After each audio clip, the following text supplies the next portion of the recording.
Donald Trump believed that his anger alone would put an end to all the questions surrounding his son, Barron. But Jasmine Crockett wasn't someone easily deterred. With a single sharp inquiry, she unraveled a narrative Trump had worked for years to protect.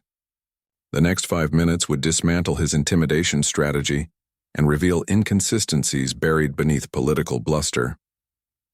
Inside the MSNBC studio at Rockefeller Center, everything glowed with clinical precision. It was nearly noon, and the live broadcast of The Situation Room had been underway for an hour. The stark white lights bathed the studio in brilliance, casting dramatic shadows on the curved set designed for optimal on-camera interaction. The 3 chairs, arranged in a soft triangle, were engineered for seamless dialogue, with the center seat elevated ever so slightly, a detail not missed by Trump's handlers. The atmosphere buzzed with tension.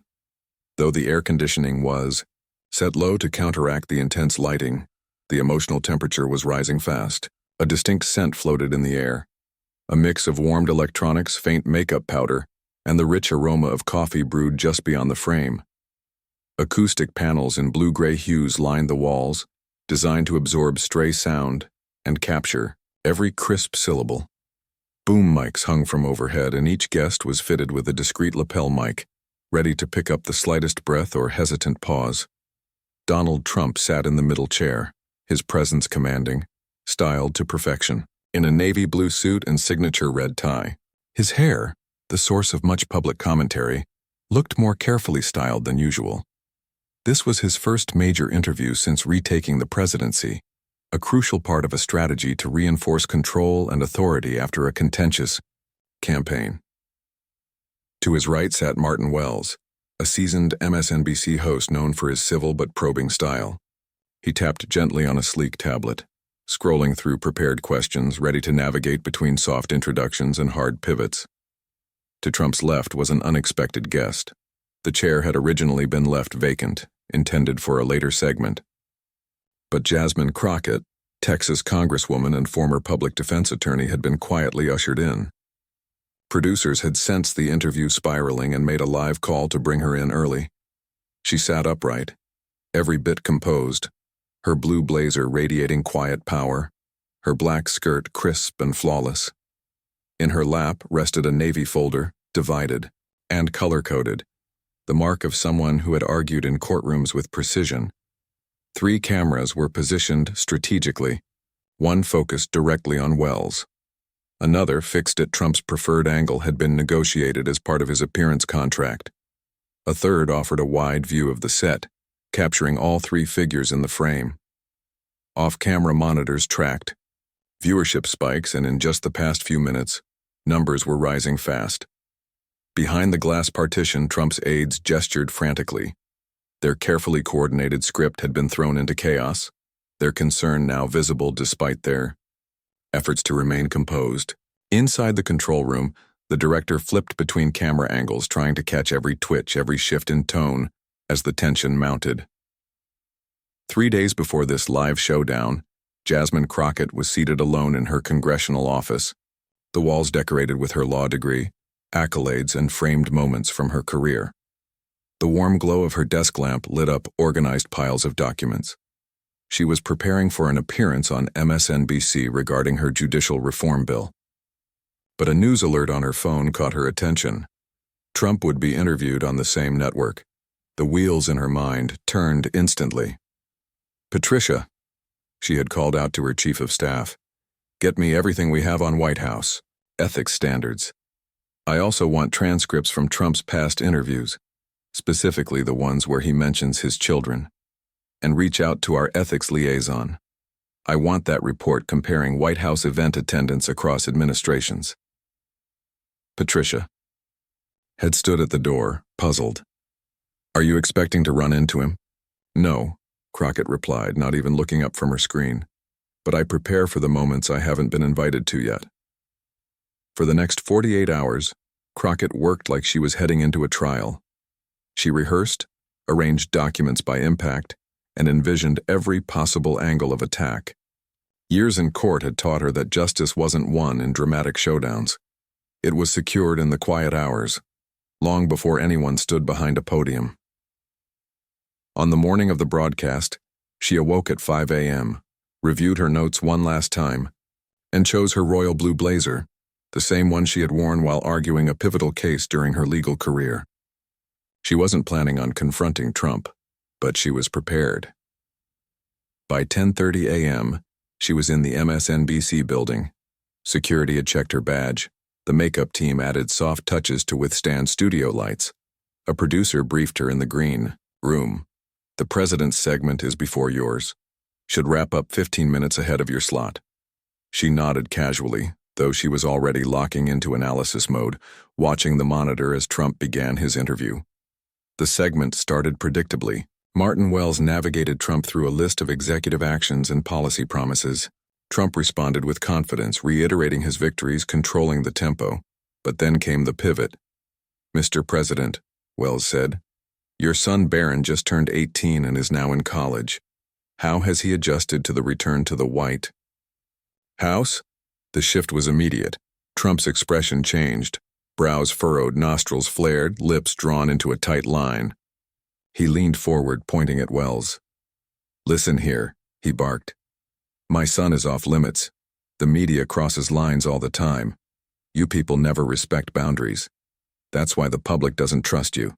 You pretend to have standards, but when it comes to my family, all bets are off." Wells was taken aback. "Mr. President, I didn't mean—" "You always do this." Trump cut him off, red-faced under the lights. "You start innocent and twist everything. My son didn't ask for this. He's not out there like Democrat. Kids playing politics." In the green room, Crockett leaned forward. The temperature had changed. This wasn't just an interview anymore. It was a live unraveling. She opened her folder, flipping to a tab marked Family Statements. That's when the knock came. A producer appeared, tense. "Congresswoman, would you be willing to join the segment early?" She stood immediately. "I'm prepared." 90 seconds later, Jasmine Crockett was mic'd up, given a swift makeup check, and guided toward the edge of the set. Trump was still in the middle of a heated tirade about how his family had been unfairly targeted by the media. His tone had escalated from frustration to indignation, his words sharper, more defensive. But he hadn't yet noticed the quiet storm about to join him on stage. With deliberate steps, Crockett entered the studio floor. She didn't rush. She didn't hesitate. She simply took her seat, the one meant to be empty, and waited. Her folder rested calmly in her lap, her expression neutral but alert. She was a veteran of courtrooms and committee hearings. She had walked into hostile spaces before. This was no different. Trump didn't immediately register her arrival. His attention was still fixed on Wells, who was struggling to redirect the interview back to safer ground. But the moment he heard Wells say, "Perhaps we can get Congresswoman Crockett's perspective on this," he paused.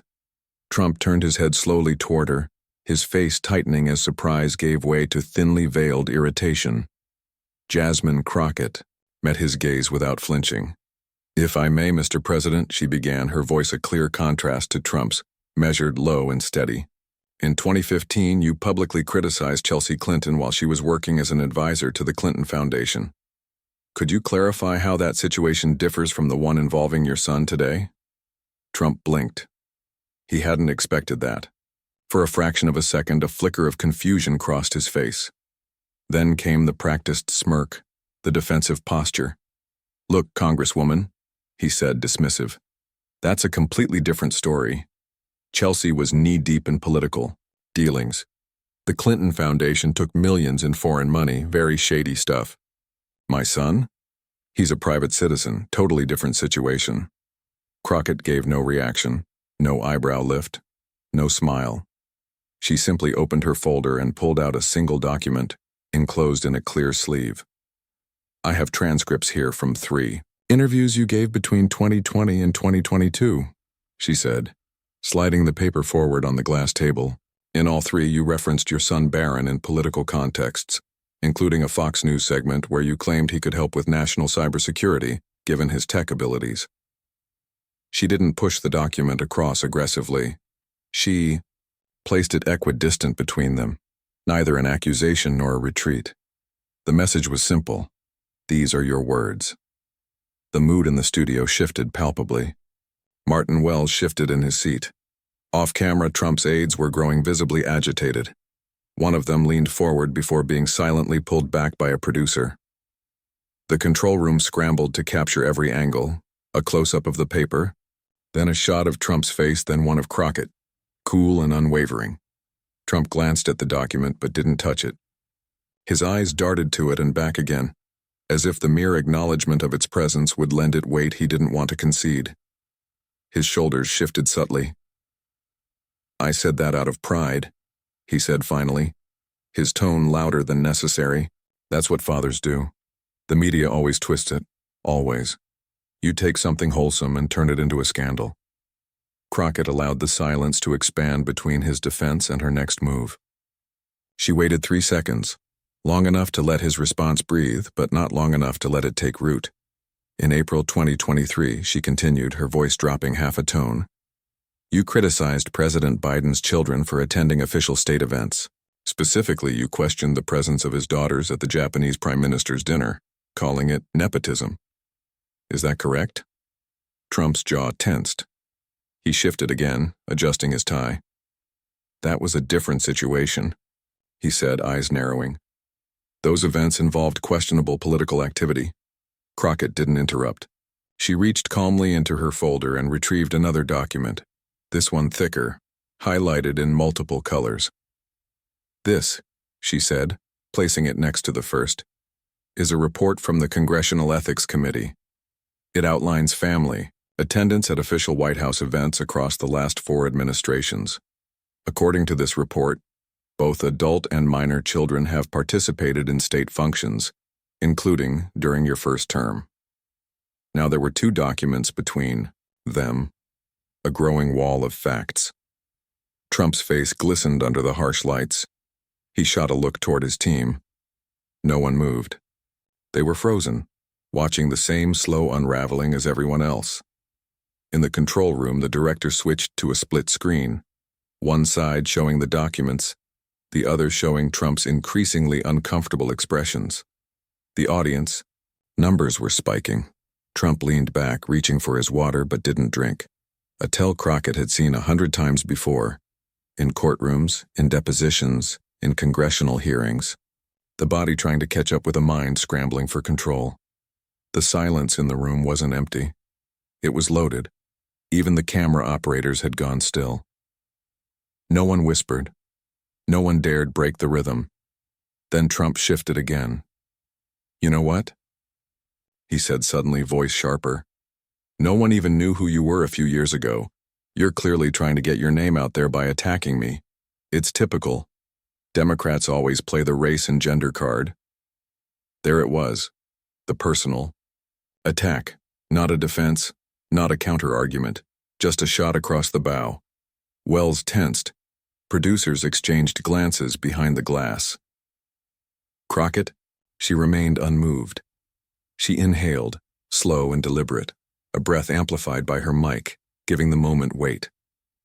5 seconds passed before she spoke. 5 long, quiet seconds. "I'm not here to talk about my resume," she said softly. "I'm here to talk about standards. In 2017, you signed an executive order on government ethics. It states that public officials should avoid holding themselves to different standards than others." Another document. Another careful motion. This one was clipped together, thicker than the rest. She placed it on the table.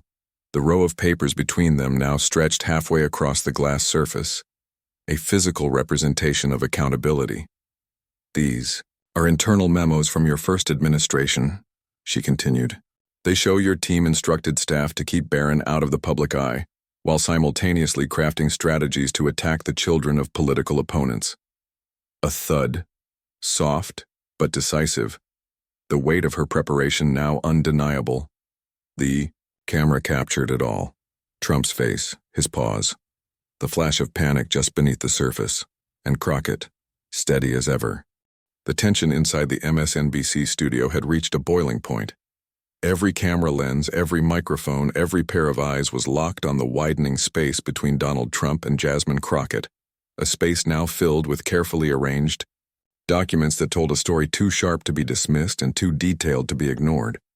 Trump's expression hardened. For a man used to commanding attention through bravado and sheer volume, this was unfamiliar terrain. A calm, methodical dismantling of his narrative by a woman who had barely raised her voice. In the control room, the director gave the signal. Hold tight on Trump's face. Zoom slow, frame every twitch, and the cameras obeyed. One focused on the sweat collecting on his brow. Another captured the slight tremble in his hand as it hovered near his untouched glass of water. The third stayed on Crockett, still and composed, her presence growing louder with every second of silence. Then, Trump cleared his throat. The sound echoed louder than intended, breaking the near-total quiet of the studio. Martin Wells shifted, in his chair, attempting to steer the broadcast back to neutral territory. "Mr. President, perhaps we can pivot back to your economic policy." "No," Trump interrupted, but his voice lacked its usual authority. "Let's make something clear." He pointed again, but it felt less like an attack now and more like a shield. "When I talk about standards, I mean the double standards of the media. They target my family unfairly. They let Democrats slide every time." Crockett didn't flinch. Her folder was now closed in her lap. She had said what she needed to say. The facts were out there, laid bare on the table and far more eloquent than any shouting match could ever be. Behind the scenes, Trump's aides were pacing now. One was already on the phone, barking instructions, trying to figure out how to spin the segment. It was obvious to everyone watching, in the studio and across the country, that the president had been cornered in real time, not by a political rival screaming for attention, but by an attorney-turned-congresswoman armed with precision and patience. Online, the moment was already going viral. The golden rule, Crockett's final line before closing her folder, was being clipped and reposted on every major platform. It wasn't just her delivery that struck a chord, it was the sheer clarity. A truth that didn't need embellishment. A standard so simple it silenced spin. In living rooms, cafes, offices, across America, viewers leaned closer to their screens. For once, political television wasn't noise, it was clarity. Back on set, Wells attempted to salvage the tone. "Let's shift gears," he said gently. "Mr. President, your infrastructure plan." Trump nodded stiffly. "Yeah, we're doing bridges, highways. It's going to be big. Historic." The words came, but the energy was gone. The sentences were short, the delivery flat. He no longer looked directly at Crockett. He avoided her eyes even as she occasionally nodded with the quiet confidence of someone who knew the debate was over.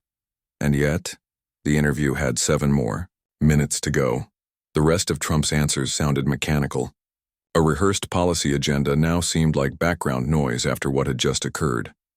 The shift in dynamics was unmistakable.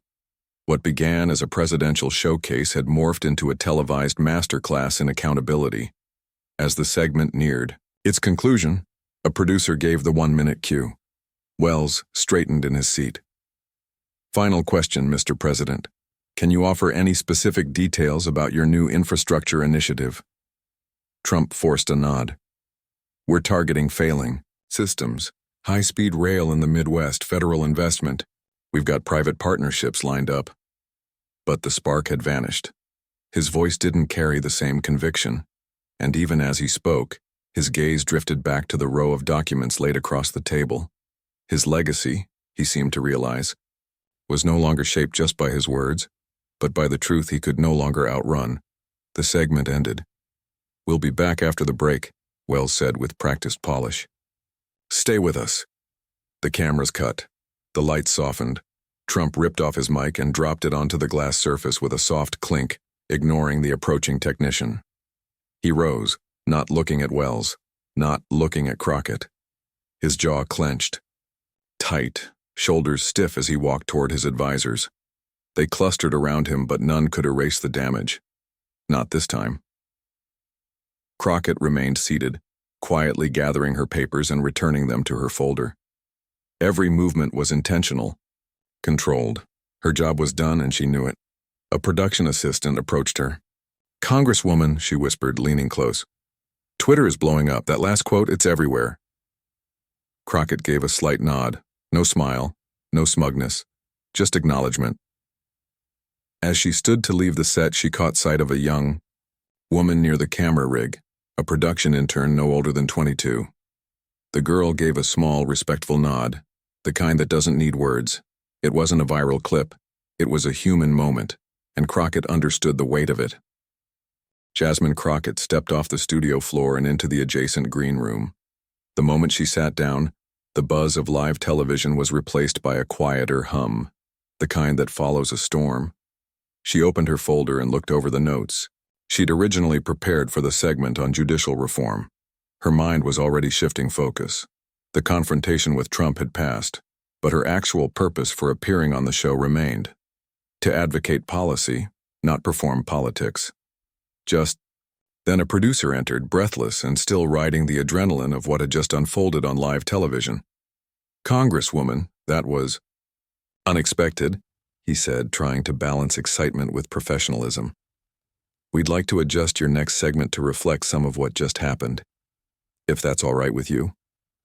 Crockett looked up from her notes, her tone even and measured. "I'm here to talk about the judicial reform bill. That's my focus." The producer blinked, surprised. He had expected her to ride the wave, to pivot into punditry or capitalize on the viral moment. But Crockett wasn't interested in spectacle.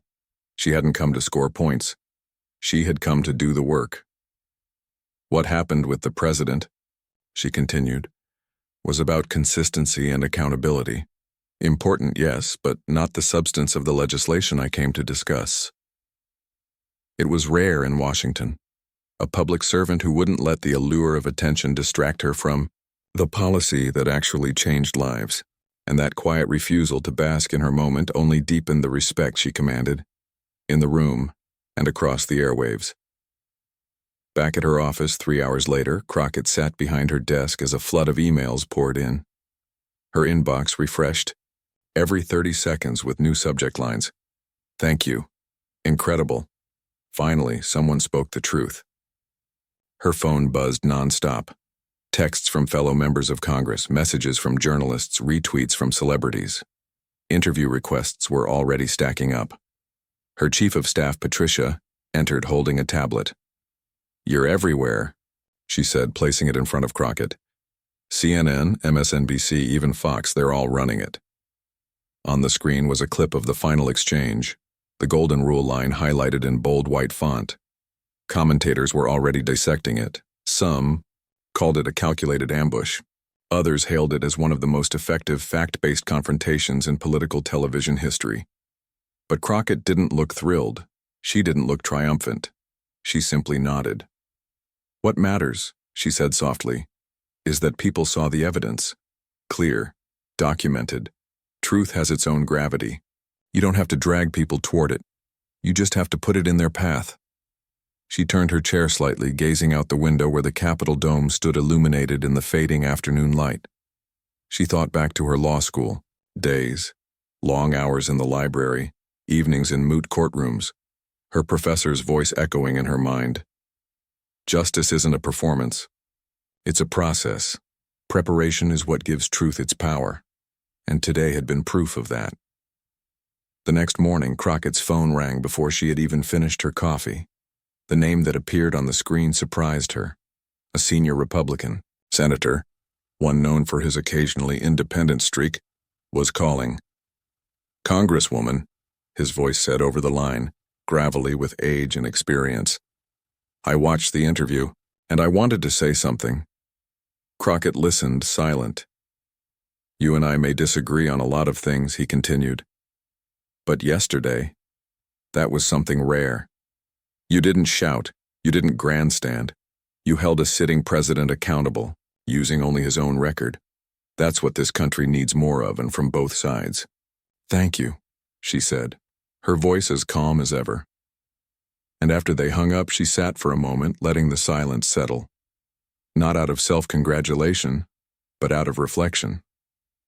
She thought about the road that had brought her here.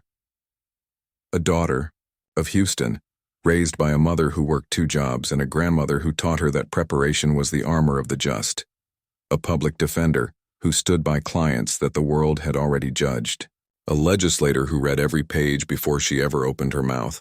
The Trump interview would be talked about for weeks, maybe even months. But Crockett wasn't chasing the aftershocks.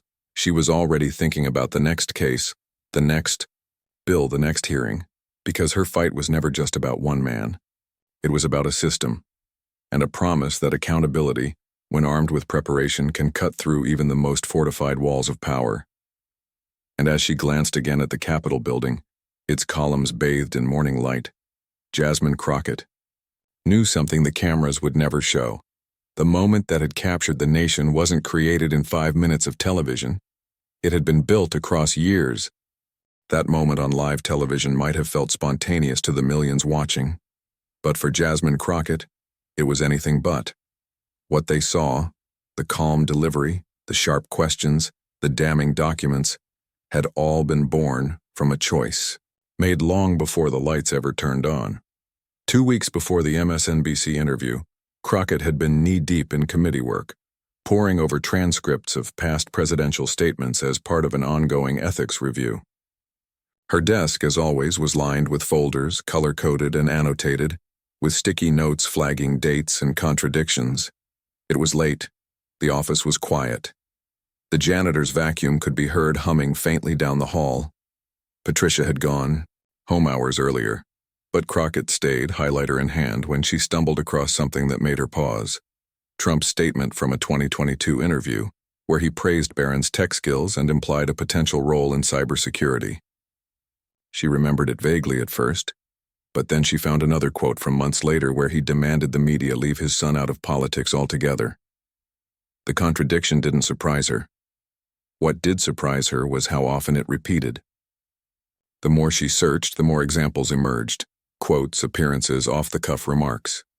A pattern was forming. She didn't know it yet, but the foundation of that now famous confrontation was being laid. Still, she had no intention of using it, not unless the moment called for it. But her instincts, sharpened by years of courtroom battles, told her to prepare anyway. By the time her phone buzzed with the news alert about Trump's upcoming MSNBC appearance, Crockett's folder was nearly complete. That was when she made the decision to prepare a separate packet. A contingency file, she called it, not because she was scheduled to debate him. She wasn't. But because the opportunity might come. And if it did, she would be ready. For 3 days straight, she worked after hours, organizing documents, confirming sources, highlighting key statements. She cross-referenced transcripts, printed reports, and even consulted with ethics committee staff to verify timelines. Every piece of paper had a purpose. Every tab was a move she might never get to play. Still, she planned them all. And then came the morning of the interview. She stood in her apartment before the mirror, not rehearsing what she might say, but committing to why she was saying it. She wore the same blazer she'd worn during her confirmation hearings, the one she'd nicknamed her quiet armor. It made her feel grounded, focused, prepared. She arrived at the MSNBC building 2 hours, early, quietly reviewing notes in the green room while the makeup team worked around her. She smiled politely when they talked, but her mind stayed on the pages in her lap. When the producer informed her that Trump's segment was scheduled before hers, she nodded, hiding the spark of intuition flickering beneath the surface. Then the moment came.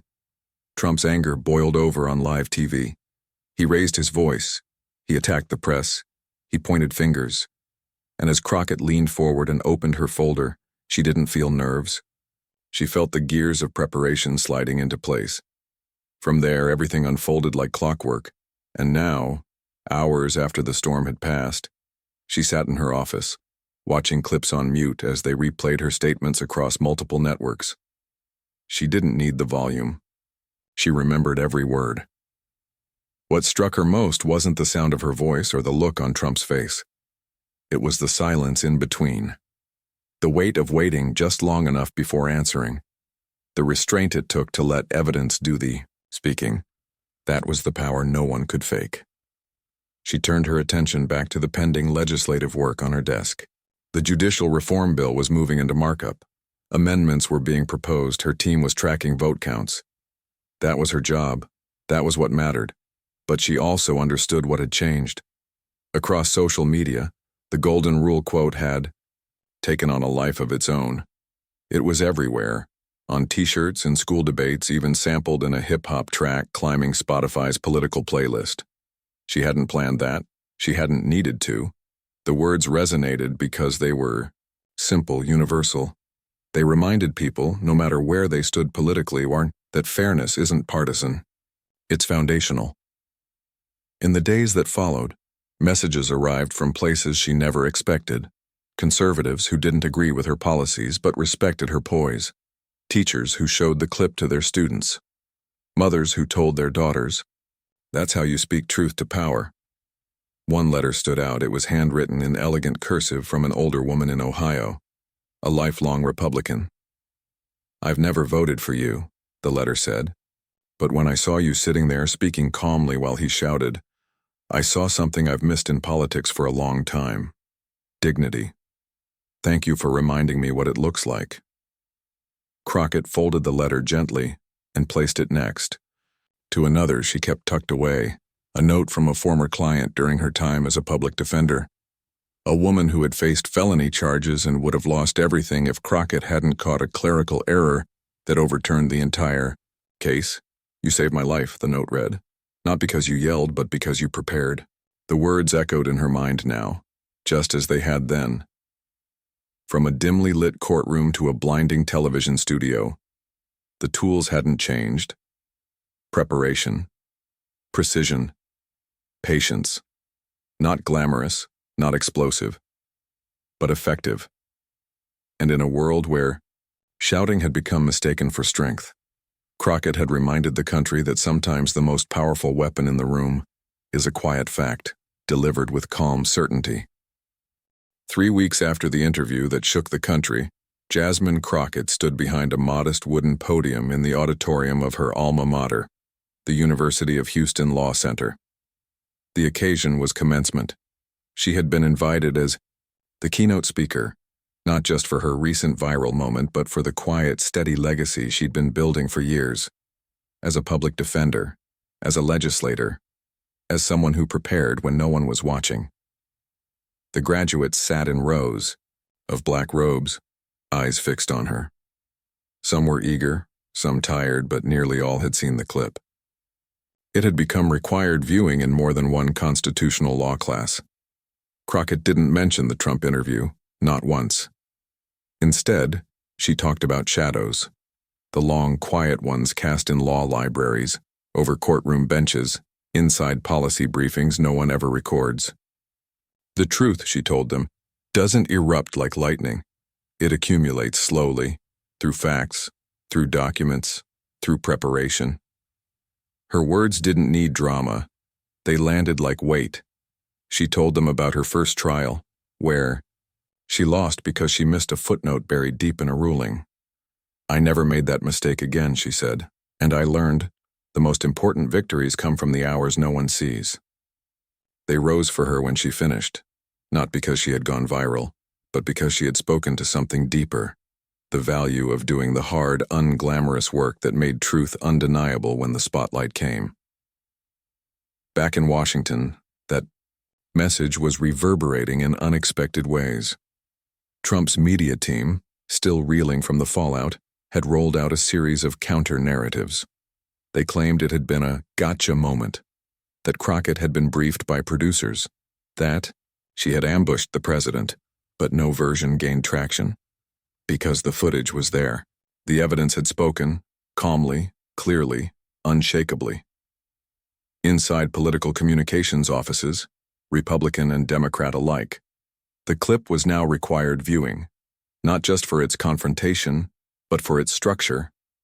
The silence, the documents, the poise. Young staffers were instructed to study it. This, one senior advisor reportedly told his team, is what it looks like when someone walks in ready. More than that, hearings on Capitol Hill had begun to shift. Theatrics, long used to dominate news cycles, were slowly being replaced by precision. Lawmakers, sensing a change in the public's appetite, were bringing facts to the table instead of fire.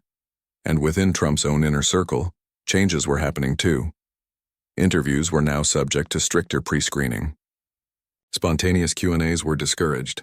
One source even leaked that Trump had instructed his staff to compile every statement he'd made about his family, just in case.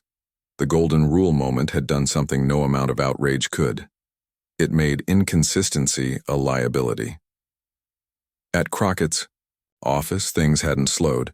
Judicial reform meetings continued. Policy briefings resumed. Constituents visited, many with thank you notes, some with concerns, but all with a new awareness of who represented them. Crockett remained unchanged. Still early to meetings, still reviewing every line of every bill, still keeping her folder within reach, not for drama but for clarity. She wasn't chasing the next headline. She was crafting the next piece of legislation, but the world hadn't forgotten. Clips of her calm dismantling of Trump's argument had been shared over 70 million times across platforms. TikToks, Twitter threads, YouTube breakdowns. Communication experts praised the structure. Political strategists debated its implications, and the phrase, "The golden rule only works when it applies to you too," had taken on a life of its own.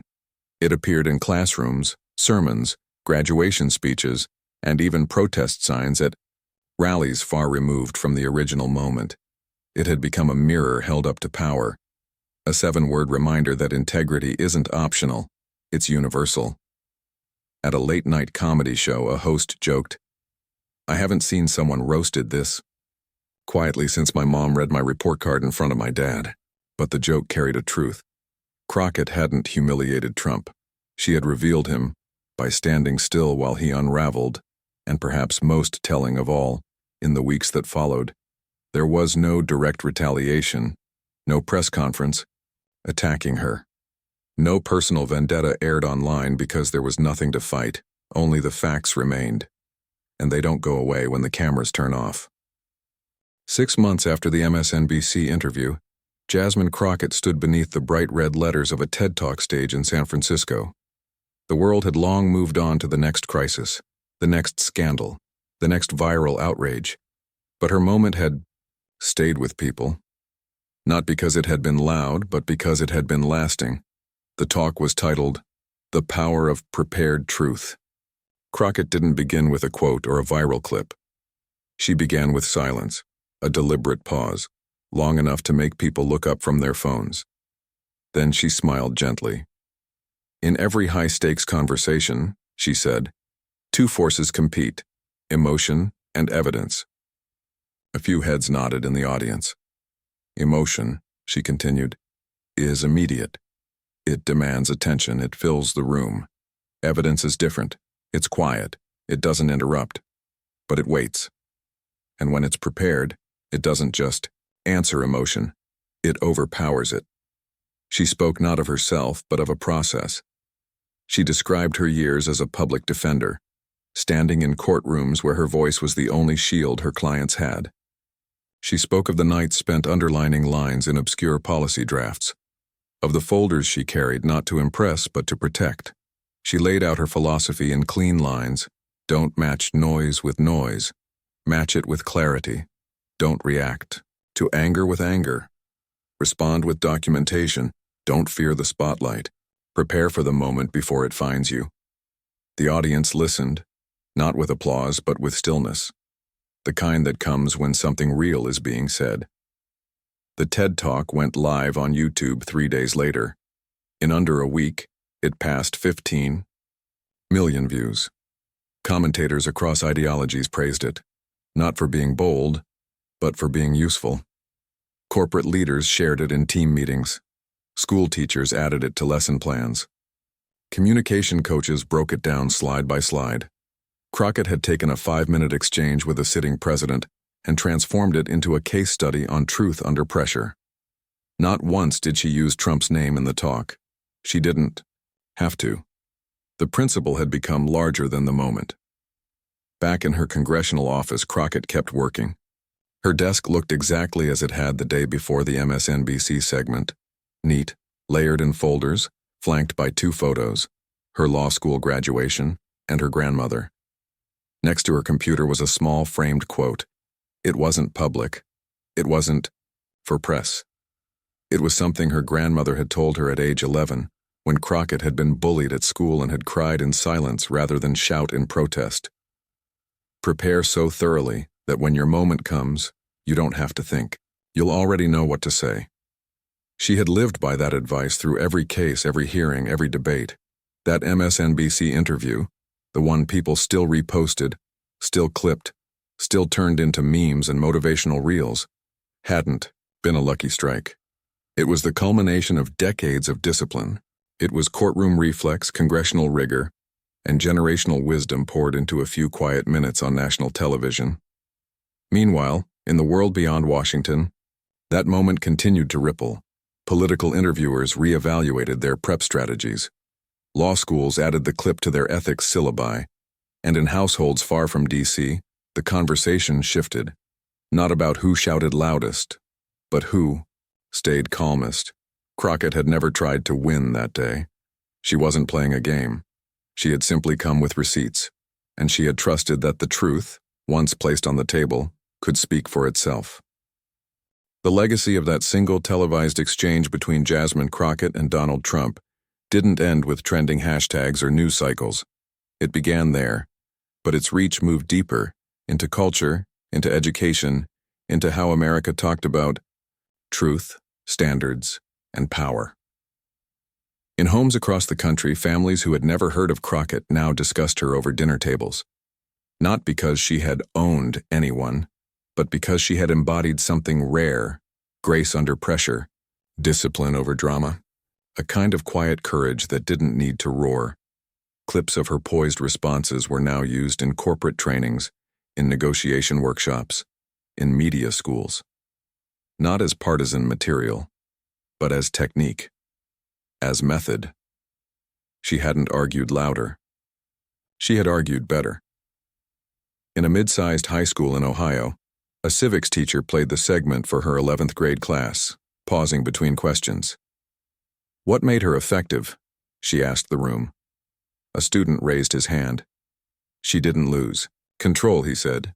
She didn't let the other guy set the tone. In that moment, a new generation was being taught that facts don't need fury to land hard. They just need to be prepared. Meanwhile, in the halls of Congress, things had shifted too. Members on both sides began walking into hearings with more documentation, more evidence. Grandstanding had lost some of its shine. Constituents had begun demanding substance over spectacle. The idea that facts were political had been quietly challenged, and truth had started reclaiming its place in the room. At one such hearing, a fellow legislator, from across the aisle, leaned over during a break and whispered to Crockett, "That clip? I keep it on my desktop, to remind myself how to be ready." She had simply nodded, offering no response, her folder already open to the next briefing tab. What Jasmine Crockett had proven wasn't just that power can be questioned. That had been done before. She had proven that the way you question power, with calm, with clarity, with preparation, matters just as much as the question itself. She hadn't tried to destroy anyone. She had let the facts do what they always do when handled right: expose what is and what isn't. 3 months after the TED Talk, a national poll revealed something unexpected. Among likely voters across political lines, Crockett was now considered one of the most trustworthy public voices in Congress. Not loudest, not most exciting, just trustworthy. In a time when public trust in institutions was eroding, that word mattered, and it mattered even more to the people who had been watching quietly. Young lawyers, community organizers, teachers, single parents, the ones who knew that sometimes your loudest strength is found in your quietest stance. At home in Houston, Crockett attended a local town hall. No fanfare, no press, just her and her constituents. One elderly man stood up and said, "I saw you make the president sweat without raising your voice. My granddaughter watched it with me. She told me afterward, 'I want to be like her.'" Crockett smiled. "Tell her to read everything," she replied. "Even the footnotes." By then, the phrase "prepared truth" had become something of a movement. Not a trend, but a mantra. A reminder that you don't need permission to be ready. And when your moment comes, if it comes, What you bring to it will define what happens next. In one final full-circle moment, Crockett received a handwritten card from a retired journalist who had been reporting from Capitol Hill since the Reagan administration. It simply read, "In 30 years I've watched them all, the yellers, the smooth talkers, the performers. What you did wasn't a performance, it was proof. Thank you." She tucked the card beside the one from her grandmother, the one she always kept just out of sight, the one that whispered, "Even now." Prepare so thoroughly that when your moment comes you don't have to think, you'll already know.